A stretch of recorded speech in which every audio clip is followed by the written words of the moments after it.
Pat Mayo Experience WGC DraftKings picks. In preview, if you missed Monday's show, Feinberg was a crazy person, started lipping off about being a fan of Justin Thomas, going to the Honda Classic. You might want to go back and check that out. Do not forget to subscribe to the podcast if you haven't done it already, and leave a review if you'd like, and give this episode a like. Goes a long way in help furthering the purpose of the show, which is to be watched, which I would like. And if you guys like it too, that means we can just do more of them. For example, we do have a live chat 3:30 Wednesday Eastern Time, YouTube, Facebook live video stream. You can put your questions in. Big success last week. So come on by this time around. I'll try to get to every single question. Reed Fowler will be joining me to bounce some ideas off of and try to get a handle on the weather, ownership projections, all that stuff we do on Wednesdays that I don't normally get to. Now I have a platform to talk to the people about what I'm thinking, and then you can take that information and fade it. Now, normally the fade thing works, but last week, if you would just use the cheat sheet, which is up on dkplaybook.com, you probably had a pretty good week. One of the viewers of the Pat Mayo Experience won the $4 20 max entry. That's $25K in his pocket. Another viewer won the $12 single entry with very similar lineups, too. I mean, a lot of Luke List, a lot of Justin Thomas, a lot of Alex Noren, a lot of Tommy Fleetwood, Webb Simpson. They were all in there, so if you had got the right combination, you won a lot of bucks last week. But let's see if we can keep that rolling this week. Do you want to let everyone know, you can check out my power rankings on dkplaybook.com in the column, which were generated by fantasynational.com. Members can customize their own stats. The biggest database you'll find in terms of golf, completely customizable. All the tools you'll need, including a lineup simulator, ownership projections, simulators for events, lineup generators. It has everything you need. But let's bring in from fantasygolfinsider.com, the king of the little tournaments with no cuts. It's Jeff Bergerson. What's up, dude? Not too much, Pat. I'm looking forward to this, although I did really like Trump National Doral and the WGC when it was there, so it's a little bittersweet this week with this Mexico event, but, well, we carry on. It's weird because, like, the PGA is all in the business of making all the monies. Can you imagine if it was still at the Trump course? They would have the biggest ratings of all time. Right. Yep. I think they kind of made a rash decision really quickly, and now especially when you have certain guys pulling out because they don't want to go to Mexico, I think it kind of hinders the product. But I don't know. Yeah, and it keeps everyone local too, because we saw last week at Honda the first tournament in Florida, and then you could just stick around in Doral and then go to Valspar and then go to Bay Hill, and it was looking pretty good, but I guess they didn't want any part of it. Too many ratings, too much winning. Couldn't have it. Had to go to Mexico and make them pay for the purse, see what's going on. So what do you know about the course? We know it's at the highest elevation that we're going to see on the PGA Tour this season, over 7,000 feet. Guys are going to have to adjust on the fly. When I look back at last year's numbers, obviously Dustin Johnson won. John Rahm was very highly rated as well. We had Ross Fisher. We had Thomas Peters, Tommy Fleetwood. Good ball strikers, good driving distance. But it just seemed like because you're going to get so much more on the ball off the tee that a lot of these big bombers were able to club down, regain a lot of their accuracy, and still hit it just as far as everyone else. Yeah. I mean, absolutely. The leaderboard was almost all bombers last year, except for Snedeker, really in the top 10. Everyone else hit the ball a long ways. It's not a prescription that's guaranteed, but it's going to definitely give you a huge edge because you just have more opportunities to put up those birdies and eagles when you do hit it a long way. When we're talking about a no-cut event like this, you're going to get a guaranteed 4 rounds from everyone, unless their name is Henrik Stenson, and you were Andercursed at this tournament last year, and you only played 7 holes. It cost everyone a lot of money, because I think everyone was kind of all in on Henrik Stenson at that point. I wish we had known about the Andercurse beforehand, then we would have been fine. But what's your strategy normally for these shorter entries? Leave some money on the table, and how much does ownership really factor into making lineup decisions this week? Probably not as much as it usually does. It's really interesting with the pricing this week. It's a little bit tighter than we're accustomed to seeing. I compared it to last year's WGC in Mexico, and it's even a little bit tighter than it was last year at this time. It's especially tight because the guys down in the 6K range are not desirable at all. So I think it makes it really interesting. What I like to do in these events is just take the scorers. Volatility is going to be rewarded even more than it usually is because there is no threat of having one bad round and missing the cut early on. They'll have 3 more rounds after that to recover and put up points. So I think you can be a little bit more aggressive with your player selection this week and definitely target scorers.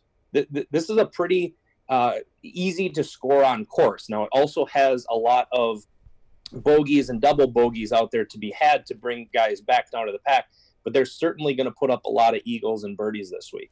Yeah, so targeting birdies or better is always a smart thing to do. I'm looking personally at driving distance. If there are purely accurate players that can still hit driver off the tee, someone like, let's say, Matt Kuchar, for example. Shez Reavie is another one of those players. Adam Hadwin recently can hit driver and hit it down the middle every single time. I think that those guys aren't necessarily at an advantage here, but they don't lose anything to the bombers who can hit it, like I mentioned, just as far with an iron and kind of be on their way. But there are tree-lined fairways, and if you get in those trees, you basically have to play it sideways out. That's a shot right there. So keeping it in the middle of the fairway seems like it's going to be pretty essential. Absolutely. We saw that quite a bit last year. That's why, the scores weren't up in the 20s, is because they had those blow-up holes are definitely there. And but you got a lot of the longer hitters who are going to be able to club down and be more accurate. They'll bring out the 3 woods as opposed to the drivers, because you got a ton of short par 4s to be had. And we do have 2 holes that are above 500 yards in terms of par 4s. And all 3 of the par 5s are generally pretty long, although DJ had mentioned with the elevation, he can basically get there 2-iron, 5-iron, he's on. So I wouldn't really worry too much about that. No, yeah, and elevation definitely needs to be factored in. It's like you said, it's a real short course when you factor that in. So it's going to be a lot of strategy as far as positioning as well. And I'm with you as far as placing an importance on driving distance. I put 10% in driving distance in our model this week, so I'm with you on that one. Yeah, and if people want to build their own customizable models, if you say, hey, Pat, you're a moron, driving distance doesn't mean anything, you can go to fantasynational.com right now, become a member, create your own custom model, don't include driving distance, and boom, you're way ahead of the field, because I think a lot of people are leaning that way this week after looking at last year's returns. But I think one of the big things, Jeff, and maybe you can speak to this a little bit, I mentioned this with Feinberg, that we have 1 year of data from this course. Is there a chance that this course plays completely different than it did last year? Because I don't think it's going to, but I think when we only see a course once, they make adjustments, and it doesn't quite play out the same way the next time around. Yeah, I think it's possible, although I look at the weather report, and it looks pretty mild. We're not going to see anything severe happening, so I would assume it's going to play similar. I wouldn't think they're going to make it a lot more difficult as far as the length of rough than it was last year, because they want scoring in this tournament. They want to see the big guys put up good scores. So, I'm going to use last year's as kind of a baseline, but not put a tremendous amount of importance into it just because it is such a small sample size. I kind of like using Riviera as a comp, because the grasses are the same. It's quite a bit longer when you factor in the elevation, but I think it's a legitimate comp course, because you do have a lot of trouble at Riviera as well. Yeah, so you have the Kikuyu grass in terms of the rough. You have the POA greens. People are saying they're mixed in bent. I went and looked up the GSAA, whatever it is, that does all the course reports, and it says it's just pure POA. So people are telling me it's bent grass. They could be right about that, but everything that I've read in terms of the course releasing notes, it's saying it's pure POA. So that would line up exactly like it does at Riviera in terms of grass type. But the thing is, you can be a little bit wonky off the tee at Riviera and still recoup if you're a long enough hitter. It just doesn't seem like that's going to be in play here. That much is true, yes. All right, so let's get to the top of the pricing. You had mentioned that there's not a whole lot going on below the $7,000 area, and I happen to agree. I got 1 or 2 names down there, but if we look at DJ and Justin Thomas coming off the win, 11-9 and 11-5, if you take one of those 2 guys, the back end of your roster is basically a crapshoot. I think that the first and foremost thing that you have to do this week is determine what roster composition you're going to go with. If you want to have a DJ or Justin Thomas lineup, you're going to have to pick out a solid core down in that upper 7K range. That could be a popular strategy. The guys below 7,200, I think we need to be careful not to have too many of those players in your core. I looked at last year's results, and the bottom, I want to say 14 guys, only one of them placed in the top 20. That was Andy Sullivan. And as we know, in the $3 and $33, the high entry tournaments, we have to have everyone in the top 20, if not the top 15. So I think we need to just be careful to not roster too many guys down in that 6K or even low 7K range. So if we go with a DJ or Thomas, we're going to have to stay in that upper 7K range, which I think is actually a really solid range. Or we need to stay more balanced, have a couple guys in the 9K range, maybe a guy in the low 8s, and then the remaining 3 in the upper 7 range. I think those are the 2 options really for lineup composition this week. I'm never really big on, let's say, hey, I don't want any Dustin Johnson. I don't want any Justin Thomas. But this is a week where I might just go full fade on both those guys, start a lot of teams with Rahm, start a lot of teams with Rose or Fleetwood, and be on my way, just because I know that those guys are going to suck up some ownership. And now I put myself in a very exposed position where I don't have any of them, and if one of them win, that means I can't win. But I think that's sort of the stance that I want to take on this. But to kind of go back to your idea of taking one of those guys and then going to the lower $7,000 area and just hitting it so you don't have to drop down too far, do you think that a lot of people will take that strategy of going Dustin low 7K guys, or do you think they'll try to go Dustin Johnson, someone in like the low 9s, and then scum down to that area where we don't want to touch any of the players? I hope they do that, because I think that's a losing strategy. Because if you stack DJ and let's say Justin Rose, you're left with 7,100 for your remaining 4 guys. There's very little chance that you're going to get 4 top 20 efforts from the guys below, say, 7,400. When I originally opened it up, Pat, Justin Rose stood out to me as a tremendous value at 9,700. We do our ownership projections early in the week, and I thought, wow, he's going to be really popular just because of the value that he's offering here. He's $2,000 less than DJ and Thomas almost. And he's been amazing. His last 12 outings, he has 11 top 10s, dating back to last year's FedEx Cup. I like him a lot this week. But like I said, he's difficult to stack with a DJ or Thomas just because it doesn't give you many options.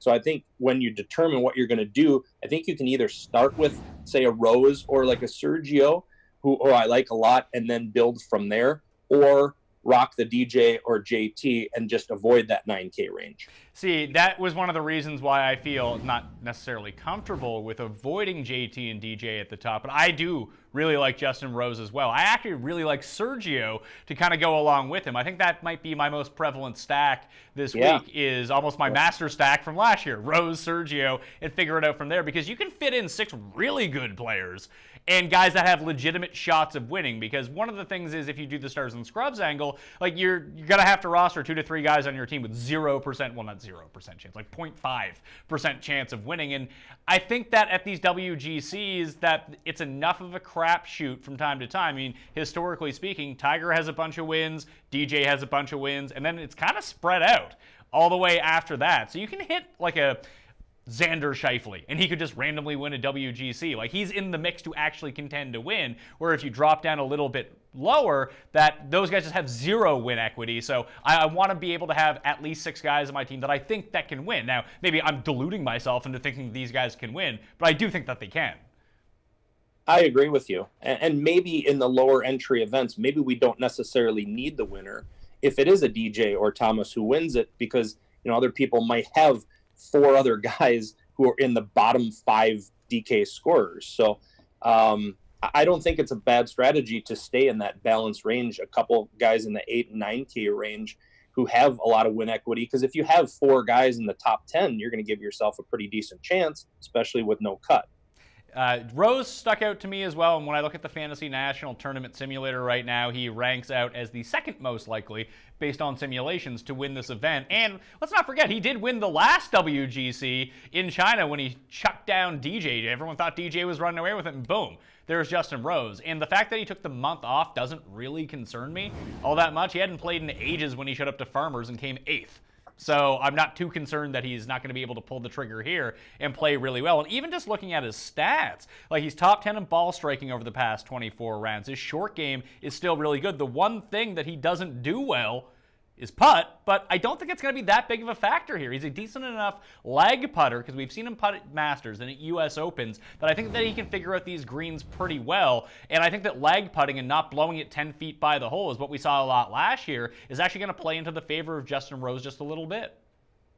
I agree with you. I like him a lot. I'll probably own probably upwards of 35 or 40% of him in my as far as GPP exposure. So if we go to the very top and drop down just a little bit, the above 10K level, we mentioned DJ, we mentioned Thomas, Rahm, Spieth, and Fleetwood are all there, 10-6, 10-5, and $10,000. I like Fleetwood a lot. He's going to be super chalky coming off the good week and the second place finish here last year. I'm okay with that. I like Tommy Fleetwood this week. I think that's a pretty good price. But I think that if I'm going to pay up into this level, my favorite play of the 5 is Jon Rahm. Probably, yeah, and I think he'll probably be third in ownership. So you might shave a little bit of ownership off of there. I don't think anyone's gonna own Jordan Spieth this week, which is, it's typical. I wouldn't be surprised if he came out and just won this week. It would just make sense being owned by about 10 or 12%. No one on him playing. He's not playing terrible. It would just make a lot of sense if he won this week. Yeah, in terms of the simulator that we have on the go at Fantasy National, Spieth is the most likely to win based on all the different hole lengths that we have going on. And I think the one underrated part of this week is scrambling ability, being able to get it up and down and making some pars and saving those big numbers. Turning a triple bogey into a bogey goes a long way when the winning score is going to be like -12 to -16. You can't just be giving away strokes. And weirdly, Spieth has been kind of lights out tee to green. The guy just can't putt. Maybe we wait for him to get back on a surface he's more comfortable with, because he has not been the best POA putter as we've seen so far. But do you think that's an interesting contrarian play and someone that you might take? I don't know if I'm going to own him, but yeah, at the same time, yes, it would be definitely contrarian. He took top 10 at Genesis, so he's been playing solid, and you rarely get Jordan Spieth at under 15%. So I don't think it's a bad move. It makes it a little bit more difficult this week with the tight pricing, because you're going to need a top 5 finish from one of those, top price guys this week. A T9, T10 is going to be really tough to overcome, and they won't produce value for that price. No, but if you're looking at the situation where Jordan Spieth is going to be it's probably not going to be 1/4, because everyone's kind of going to be owned because of the size of the field at 65 players. But half the ownership of Tommy Fleetwood, a third of the ownership of Tommy Fleetwood, I'll take my chances with Jordan Spieth in that situation, even if I do objectively like Tommy a little bit more. It's not by that much. Yeah, I agree with that. Yeah. Although if I'm going to be a little bit more contrarian, I just like Rose a little bit better. Well, what if you went Spieth Rose to start your teams?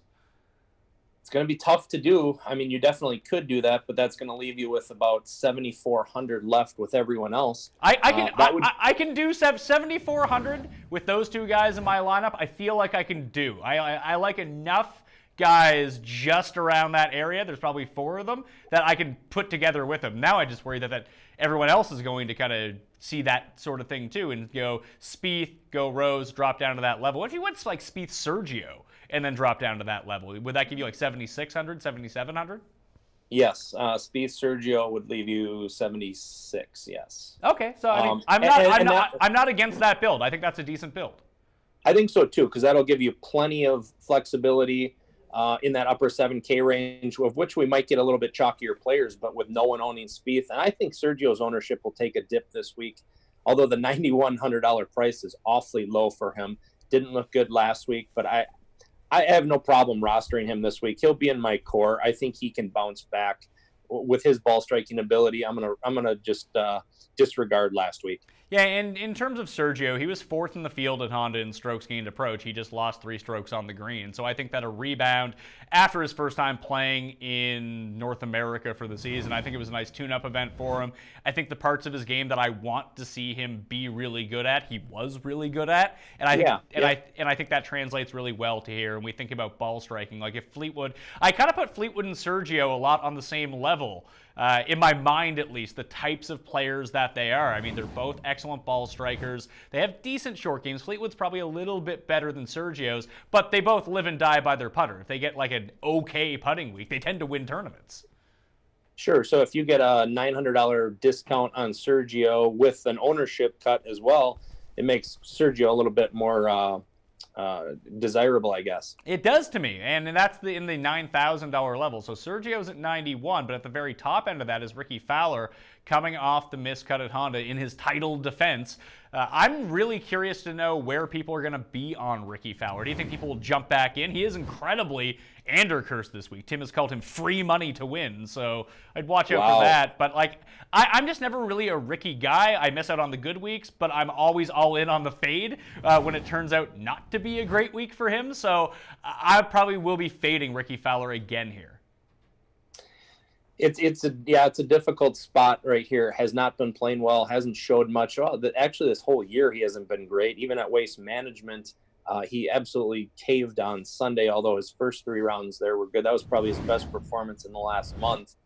I prefer other guys in that range, but I think his ownership will probably be between 15 and 20%. I don't think it'll be exorbitant, but I don't think he's going to be ignored either. Right now, in terms of I'm looking at the live fantasy national ownership projections, and they have him right now at 11.2% owned, which would be incredibly low. But again, this is still Tuesday morning when we're talking. It has a whole day to build and gather up more data. So I'd be curious to see where that ends up coming in. But he seems to be the guy that no one is going to play from this range. That makes him somewhat interesting in terms of a large-scale GPP perspective. It's just not going to be for me. I just don't like Ricky all that much. I'd much prefer to have Rose. I'd much prefer to pay up for Fleetwood or just pay down a little bit more for Sergio. But Phil's right in this range too. Phil's been playing good. I hate using Phil, and this is going to be a week where I feel like he's going to be super chalk because he played well here last year. I think so too. And coming off of 3 straight top 10 finishes, I think he's going to be quite popular. The $9,300 price is appealing, so I do think he'll probably be the chalk in this range here. So from that plus $9,000 area, when I look at it, I'm going to have a lot of Rahm, but I think that you make some good points about Spieth. So I might take off some of my Rahm exposure, put it onto Spieth. I'll have a little bit of Fleetwood, and I'll have a lot of Rose and a lot of Sergio, and that's probably going to be it. I'll probably just leave the other guys for everyone else and hope it's my guys who win and not them. Yeah, and the 8K range is kind of interesting as well. The upper 8s. You got a couple of guys who I think Alex Noren, actually, shockingly for as good as he's played, I think he might be a little bit overlooked again this week. I think it's going to be Bubba Watson is the one that garners 0 ownership, which is kind of crazy considering we just talked about Riviera being a potential comp course. He's won there 3 times, including 2 weeks ago. I just worry about his ability to keep it out of the trees here. Yeah, I would worry about that too, and his focus as well coming off a win. You just never know with Bubba. It's always a crapshoot where his head's going to be at. You'd love to be on him in this spot because I think that range in the upper 8s is going to be ignored just because of the way people are building their lineups. Do you think that I've been hearing rumors about, or not really rumors, rumblings about this? Like Alex Noren played really well in Zurich in the Alps at elevation. Matthew Fitzpatrick has won there as well. There's a Tony Finau buzz going around that, hey, he's from Utah. He knows how to play in elevation. Do you think that's just pure narrative? Because I do. I'm not thinking anything about that. And then good for Matthew Fitzpatrick. He was able to win the Zurich Masters. Yeah, Dustin Johnson wasn't in that field. Yeah, I think that's probably a stretch. I think there's other courses with elevation too that these guys play at. Yeah, I think that I probably won't factor that in. Yeah, the next closest one in terms of elevation is Barracuda, which I believe is 5,200 feet or potentially 3,700 feet. Whatever it was substantially behind whatever this is in Mexico City. So I just don't think they're going to see another test like this. And it goes more into it as well. Like, it's not just the elevation changes that can happen. How does the wind affect that in terms of elevation? What if you're eating bad Mexican food like Henrik Stenson and you drink the water and then you just physically can't get off the toilet for 4 days? I think those are sort of the unforeseen parts that none of us can really know. Like, will you be like following these dudes on Instagram to figure out like what they're eating at night to see if you want to fade them or not? To see if they're laying over the toilet. Yeah, there was a few guys last year, although Stenson, I believe, was the only one who actually withdrew. I remember Paul Casey hearing about him being sick as well, although he, if he gets a hangnail, has a hard time responding. But yeah, it's definitely a factor.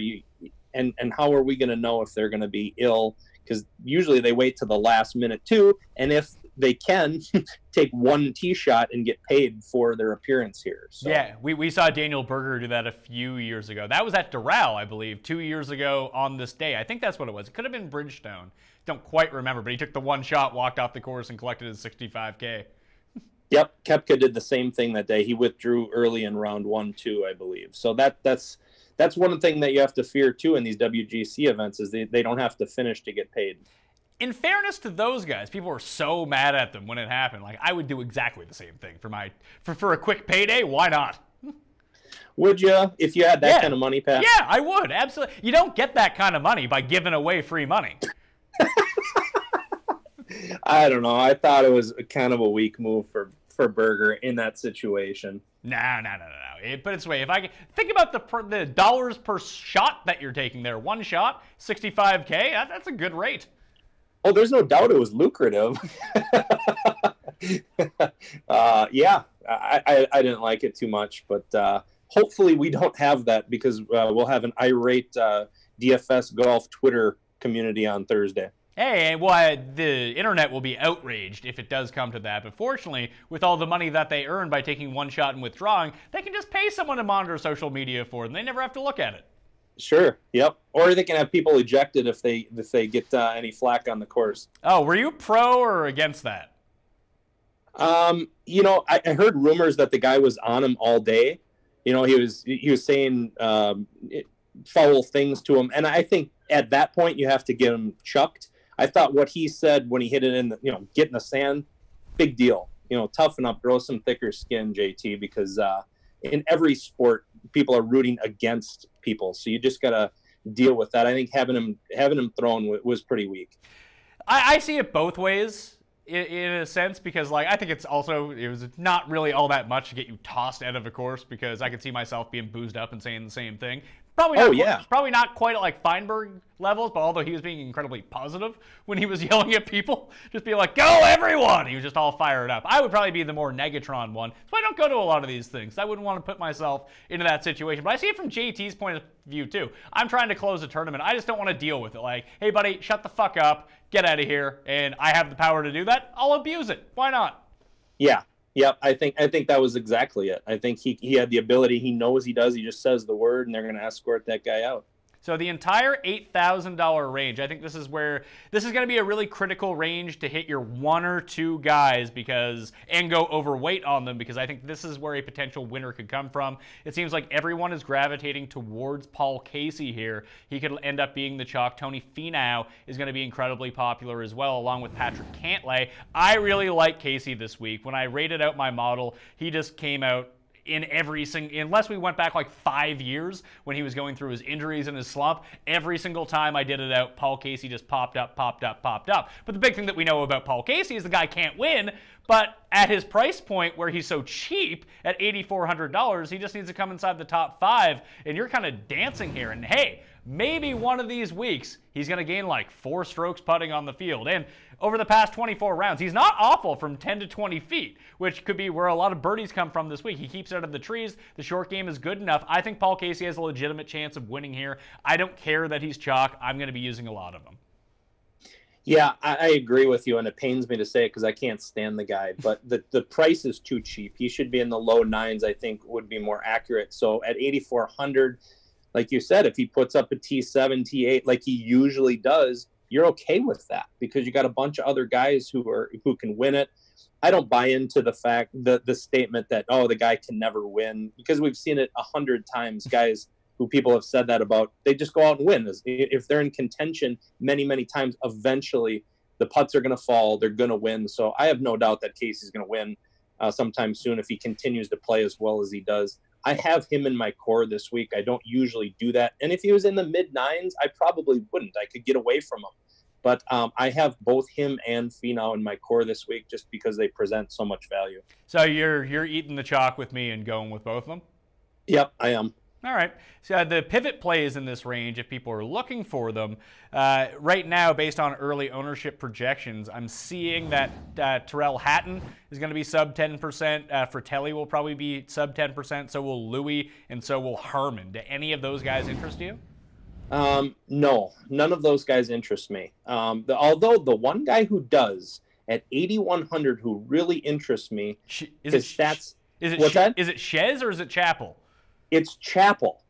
I think he's going to be ignored this week, and he's been playing extremely well. If you look at his stats over the past 12 and 16 rounds, he is ranks up there in just about everything. What's been killing him is the blow-up holes and even the blow-up round. But he's racking up.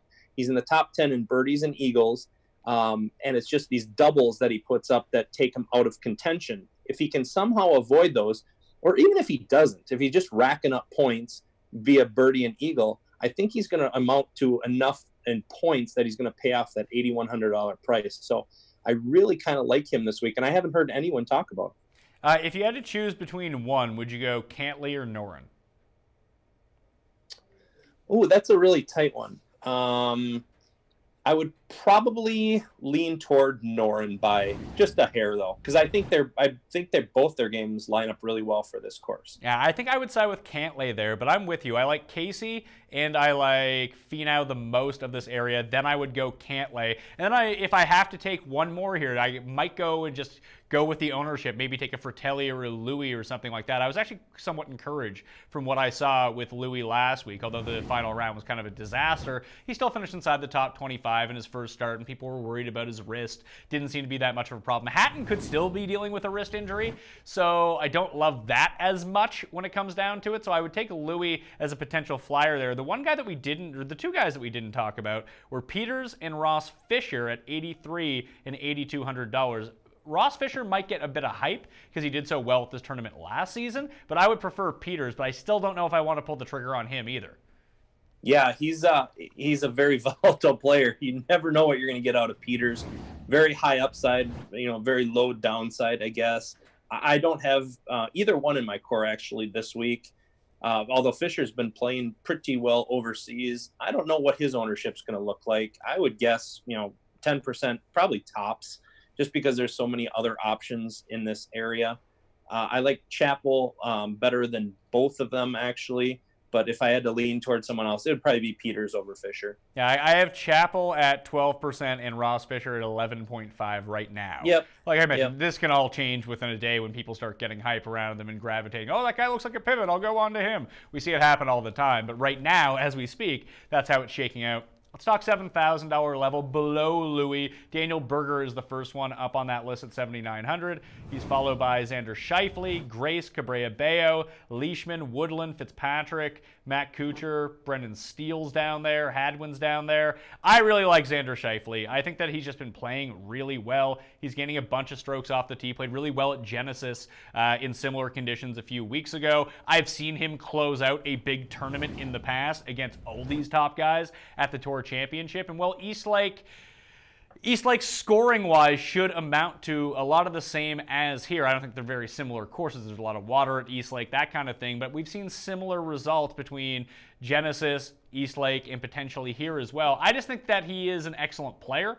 I think that he has good win equity with 2 wins on tour already, and he fits the skill set that I'm looking at anyways, scoring on par 5s, driving distance, where he'll be able to club down and not lose anything and still be able to reach those par 5s. I just think he's going to make a lot of birdies. Plus, pretty good POA putter. I am with you. He's in my core. I had him a lot at Farmers. I thought he could buck the trend of not playing well there in the past. He clearly did not play well, and he hurt me bad. But since then, he's played really well in his last 2. I think he's got some momentum coming in here, and I agree with you. I think he's a tremendous fit for the course. $7,800 is a great price for a guy who I can easily see take a top 5 this week with the potential to win. So I'm with you with Xander. I like a lot of guys in this upper 7K range. Really? I like Rafa Cabrera-Bello in a no-cut event that favors scorers. I'm going to stick with Webb Simpson. It pains me to say it, and he hurt me bad on Sunday because I had quite a bit of him, and I needed him to close out. Not that I was convinced that he could, but I have quite a bit of him this week as well. I also like Matthew Fitzpatrick at 7,600. I think he might be a little bit overlooked because he's kind of sandwiched in between Kuchar, Woodland, and Leishman, who are, seem like good values too. And I don't mind any of them either, but I kind of like Fitzpatrick as well. Am I like the only person on earth who doesn't think that Matthew Fitzpatrick is all that good? How do you not think he's any good? He's all right. Like, people talk about him like, oh, he's the next top. He's never going to be a top 10 player in the world. I don't think he's ever going to win a major. Like, he always gets thrown in like the Berger conversation. Actually, not that I think that Berger is like the end all be all. I think Berger is a better player though. Like, compared to the other Brits that we see come over, like, I don't think Fitzpatrick's as good as Hatton. I don't think that he's as good as Tommy Fleetwood. The guy just has a really good short game. He's like the really, really, really low rent Jordan Spieth. He does, but he's played well on long courses before, and he won like the Nordea Masters, which is just a super long track. He's only 23 years old, so I think it's hard to make judgment too early. He's been really good this past 6 months. I mean, really good. He missed the cut in his last time out, so I think that might sour some people on him. But I think he's a really good player. I don't know if he might be equal to Berger in my eyes. Like, in this range, like, it's shaping up that Xander and Gary Woodland are going to be the mega chalk. So if you want to get off them to save some ownership, Fitzpatrick does look like one of the lower owned options. What about Leishman? Is Leishman just out of form? Because this seems perfectly tailored to what he does. Right. It's a little bit concerning because he did not look good at Riviera. He was on a real influential run since the FedEx Cup playoffs, but the last two performances have been really abysmal. 7,600 is a pretty good price, though. I'm back on him. He's in my core this week. I think he does have some upside. So I do have some Leishman this week. All right, so the bottom of the $7,000 level, you mentioned Fitzpatrick. He is 76, so is Kuchar. Then you get into Steele, you get into Hadwin, Duffner, Kisner, Reed, Henley, Perez, Kazire, Hautong, Molinari, Kiridesh. Now we're really getting on the fringes of guys that you actually want to use. I really like Adam Hadwin this week. I think that he's sneakily playing very well so far in 2018. His only bad tournament was Tournament of Champions. He's played really well since. The irons are back. He's one of the best putters in this field. He's only $7,500. I'm curious to see how it shakes out on him in terms of ownership, but I don't think that he's going to reach chalk status. He might be somewhere between like 12 and 15% at the very high end. I'm okay with that. And like I mentioned off the top, a lot of these big bombers are going to club down to gain the accuracy and still be able to hit it out here. Matt Kuchar, along with Adam Hadwin, are one of the few players in the field that don't need to club down. So they're going to be able to hit it as long as anyone with their driver. They're going to be able to compete with the big boys, and it's one of the few tournaments all season long where that's going to be happening. His accuracy is going to come into play this week. Mark my words, I love Adam Hadwin. I'm okay with it. He's not in my core, but I think you're being generous with the 10 to 12%. I think he's going to be even less than that. Oh. So, because he's right next to Brendan Steele, who always garners quite a bit of ownership. And I think a lot of guys would be in that high 7 range. So I think you're going to get him and be quite contrarian with Hadwin this week. I'm okay with it. He's been looking good. And he goes through these phases where he looks really good for time periods and really bad for other time periods. And he's been playing really well. So I'm okay with him. Drop down a little bit to 74. What do you think about Pat Perez's ownership? I think he fits really nicely on this course. I kind of like him in no-cut events. I like him in smaller fields. The last few times we've seen him in these situations, he looked good at Tournament of Champions. He looked good at the CJ Cup. He looked good at, obviously, CIMB. So I like his ability to score, too, and 7,400 seems really cheap for him. Yeah, I'm with you on Pat Perez. He and Hadwin and the other guy down here, Haotong Lee, were all the ones that made my cheat sheet. I'm going to be putting those 3 guys into my core and loading up on them as I kind of spread around with the top and try to get the right combo with Rose and Sergio and Rahm and Spieth and that kind of thing. These are the guys that I'm dropping down to, and I feel pretty good about it. The one really good thing about Pat Perez is he scores really well on par 5s. He hasn't been putting well on POA this year, but we know that he's been a West Coast master basically his entire career. So I am confident that he's going to be able to figure out these greens. Yep, I like him quite a bit. Do you like Haotong like me? Because I put Haotong, we talked about how Fleetwood and Sergio have similar games. I actually think that Haotong has sort of like the lesser version of those guys' games. So if I like both those guys, I'll go on to Haotong. And I've seen him play well at the Open Championship. I've seen him play well at WGCs. He won the tournament that is the predecessor to the Masters overseas when we predict winners, and he outlasted some really big names that week. I just think that he's going to be able to score here, and if one of these guys from the bottom pops, I think it's going to be him. Yeah, he's definitely got a lot of upside. He outdueled Rory a few weeks ago in Europe. So definitely got a good GPP play in that area, and I like him a little bit better than, say, like a Kazire or a Henley or someone else who I think will probably be quite a bit more popular than him. Well, I'll give you a guy that no one is going to own. And I think we were all over him here last year, so I'm curious to get what your thoughts are on him. I'm kind of out for the time being, but I know that eventually I'm going to be so out, and he's just going to end up winning by like 5 strokes, because that's something that he might do. Patrick Reed, like, you're looking at like 5% ownership on him in a 65-man tournament where we know he can win against all the top players in the world. I know. Oh, it's so frustrating with Patrick Reed. He's my guy. I like him. He's won me a lot of money in the past. It wouldn't shock me if he did something this week. I don't have him in my core as of yet, although I've been really wavering on him because, you mentioned scrambling, and that's, usually what he does really well. He's been struggling a little bit in that area lately, but approach game, the lack of distance off the tee won't hurt him so bad this week. I'm okay with taking a flyer with Patrick Reed. I am this week. So of the guys below $7,500 that I have projected for double-digit ownership right now, so I guess sort of the chalk from down in this area, if people are wondering, it is Pat Perez, Joost Luiten, Francesco Molinari, Johnny Vegas. Yep. You just nailed them all right there. Those will be the heaviest owned. Luiten, because he's coming off a win, took 25th here. Molinari is just a name. He's top-ranked player in the world, although I don't really have much of him this week. And Vegas is kind of that lightning rod down in that 6K range where there's not a lot of familiar names for people. And if you look back at last year's ownership for this event, he was the same.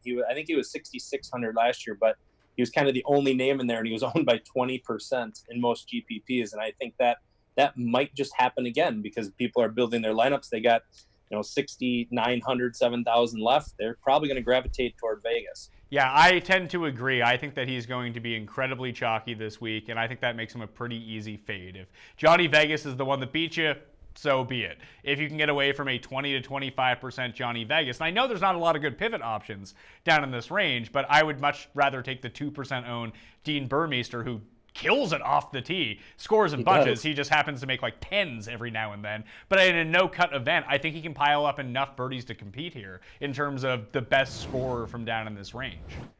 Yeah, there's a couple decent flyers down in this range. I'm okay with Dean. I'm okay with Sharma at 7,000. I'm okay with even Uline at 7,100 because I think he's got a lot of upside.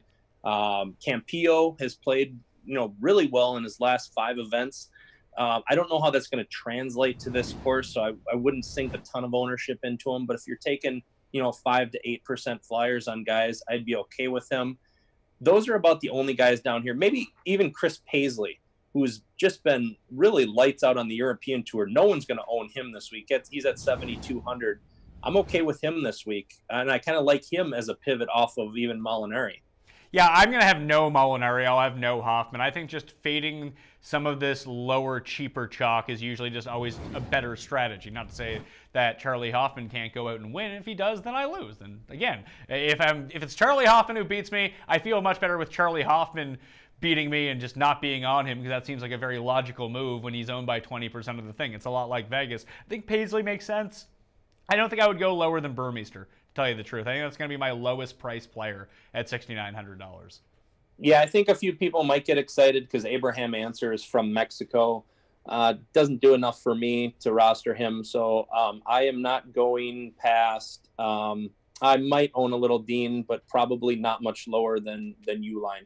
Yeah, I mean, if I could end all my teams with the lowest salary being Haotong, I think that I'm having a pretty good week. Because like I mentioned, I like Haotong, I like Perez, I like Hadwin. I'll probably end up taking a shot on stupid Patrick Reed and lighting that money on fire. But I just think that at like 5% ownership in this field, I got to take a shot on him, maybe 2. So what are his odds right now, Pat? Is he like 70, 80 to 1? He's 80 to 1. Yeah. So is Perez, though, which is really weird.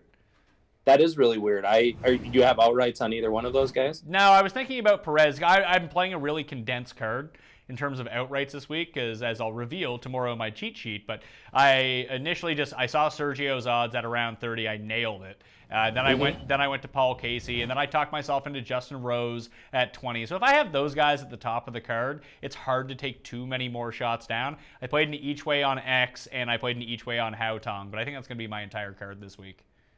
Yeah, I wouldn't mind throwing a few bucks on those guys because we know they can close. We know they have a lot of upside, and it wouldn't take much to have a decent payday off those if they're at 80-1. That's for this field. Those are long odds. Yeah, no, I absolutely agree. I'm curious to see what the first round leader market is going to be this week in a field of 65 with still paying out top 5 as in terms of each way. I might take my shots on the Burmeisters and the Vegases of the world and just hope they have one scorching round. Yeah, oh yeah, definitely could happen.